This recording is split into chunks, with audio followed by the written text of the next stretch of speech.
Good morning, guys. How's it going? Not too bad, not too bad. It's Friday, another set of movies being released. This weekend actually is not too bad of a weekend for movies. Kind of, you've got some choices out there. Whether you've got kids, you can go see the Miss Peregrine's Home for Peculiar Children. If you want comedy, you got Masterminds. And I believe, Chris, the critical critic, today you are talking about the dramatic movie Deepwater Horizon. Yay! Oh, yes. Oh, Goose, you are so optimistic this morning. Wow. Yeah, absolutely. Good for you. We have a feeling you're going to like this one. Yes? No? Maybe?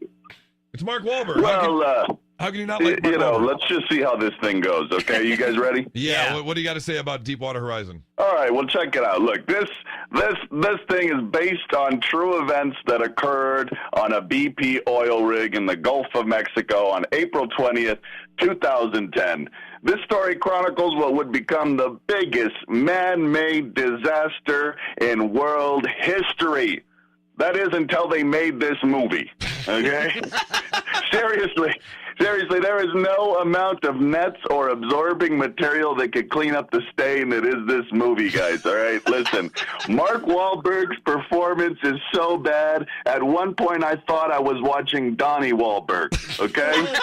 Kate Hudson is so boring, she actually ceases being adorable. I didn't think it was possible, all right? Okay.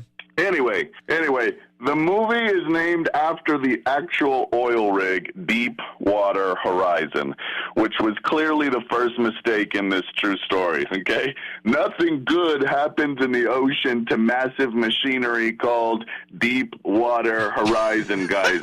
Who clears that name in good conscience? Look, if it was me, it would have gone something like this, okay?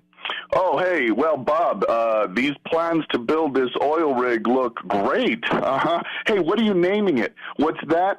Deepwater Horizon? Okay, get the out of my office. Disaster averted. You see, guys? You see? Yeah. Okay. Anyway, the effects of this oil spill were very real. 6 years after the spill, my McFish sandwich still tastes like crude oil, which is surprisingly an improvement. Okay. All right. The movie goes on to expose the corporate greed that caused this disaster, as BP was not up to date on inspections, and they also didn't pay their taxes. But don't worry, that makes them smart. All right, end of movie. You got to give it a rating. I'm assuming. No surprise you didn't like it, but what do you rate this movie? I'm gonna give it 2 rigs blown. 2 rigs blown. Fair enough. That works. Chris, All right. the critical critic, thank you so much, and we will talk to you next week. Thanks, Chris. All right, thank you guys. Bye.